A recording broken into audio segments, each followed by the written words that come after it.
Sebagai lembaga negara di bidang hak asasi manusia, tentu saja sikap kami tidak hanya pada kasus ini, tapi pada kasus-kasus hukuman mati yang lain. Kami selalu ingin mengingatkan para penegak hukum, terutama nanti hakim kasasi ya, yang mungkin saja akan ditempuh oleh terpidana atau pengacaranya. Kami berharap para hakim kasasi nanti mempertimbangkan ya, satu tren global di mana hukuman mati secara bertahap telah dihapuskan. Hanya tinggal beberapa negara lagi yang masih mengadopsi hukuman mati, termasuk Indonesia. Itu pun sebetulnya kalau kita perhatikan dalam roadmap hukum pidana kita, katakanlah kita lihat dalam RKUHP ya, masih ada hukuman mati, tapi dia tidak satu hukuman yang serta-merta. Masih diberikan juga kesempatan kepada terpidana mati misalnya untuk dalam satu periode tertentu di asesmen, dievaluasi, dan manakala terpidana mati itu melakukan perubahan-perubahan sikap misalnya, maka hukuman mati terhadap terpidana masih dimungkinkan untuk diturunkan kepada hukuman yang lebih ringan. Sebagai lembaga negara di bidang hak asasi manusia, tentu saja sikap kami tidak hanya pada kasus ini, tapi pada kasus-kasus hukuman mati yang lain. Kami selalu ingin mengingatkan para penegak hukum, terutama nanti hakim kasasi ya, yang mungkin saja akan ditempuh oleh terpidana atau pengacaranya. Kami berharap para hakim kasasi nanti mempertimbangkan ya, satu tren global di mana hukuman mati secara bertahap telah dihapuskan. Hanya tinggal beberapa negara lagi yang masih mengadopsi hukuman mati, termasuk Indonesia. Itu pun sebetulnya kalau kita perhatikan dalam roadmap hukum pidana kita, katakanlah kita lihat dalam RKUHP ya, masih ada hukuman mati, tapi dia tidak satu hukuman yang serta-merta.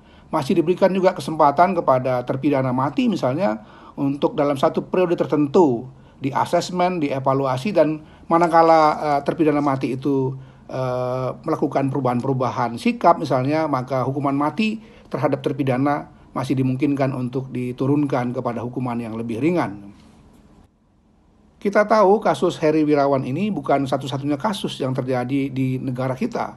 Ada beberapa kasus lain yang terjadi juga pada institusi agama, baik institusi agama Islam maupun institusi agama lainnya, di mana kekerasan atau praktek-praktek perkosaan, pelecehan seksual itu terjadi dari orang-orang yang justru dipercaya untuk mengelola institusi pendidikan agama itu kepada murid-muridnya atau siswa-siswanya, juga kepada orang-orang sekitarnya.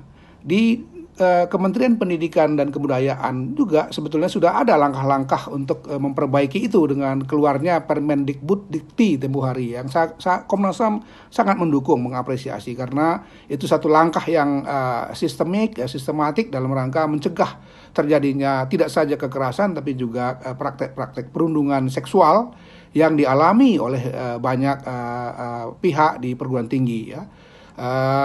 Yang paling penting juga adalah penghormatan terhadap hak asasi manusia dan perlindungan terhadap korban-korban, rehabilitasi pada mereka itu juga perlu dibenahi dalam sistem yang kita punyai selama ini, terutama dalam sistem pendidikan keagamaan yang seringkali dengan menggunakan jargon-jargon keagamaan, tapi sebetulnya ada satu praktek-praktek kejahatan yang terselubung.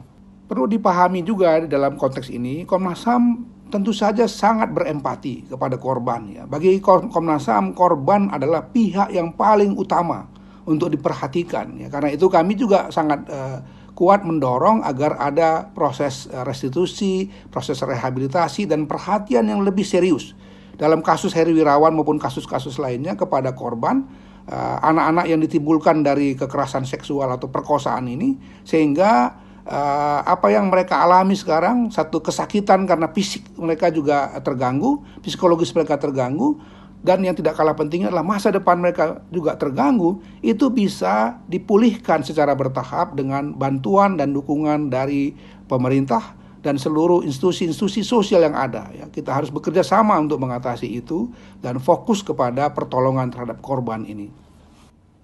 Sebagaimana tadi dijelaskan, dalam nilai-nilai hak asasi manusia yang universal telah ada satu tren ya yang bersifat global di mana hukuman mati itu diabolisi atau dihapuskan.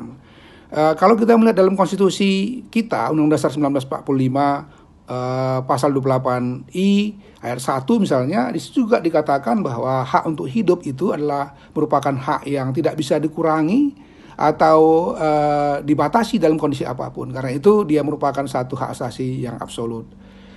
Sekali lagi juga kalau kita lihat kajian-kajian terkait dengan penerapan hukuman mati, tidak ditemukan korelasi antara penerapan hukuman mati dengan efek jera atau pengurangan tindak pidana. Apakah itu tindak pidana kekerasan seksual, tindak pidana terorisme misalnya, atau narkoba dan tindak pidana yang lainnya. Karena itu sekali lagi kita menginginkan ada satu peninjauan yang sebaik-baiknya dari hakim kasasi nanti, manakala misalnya terpidana mati ini Heri Wirawan maupun pengacaranya mengajukan kasasi.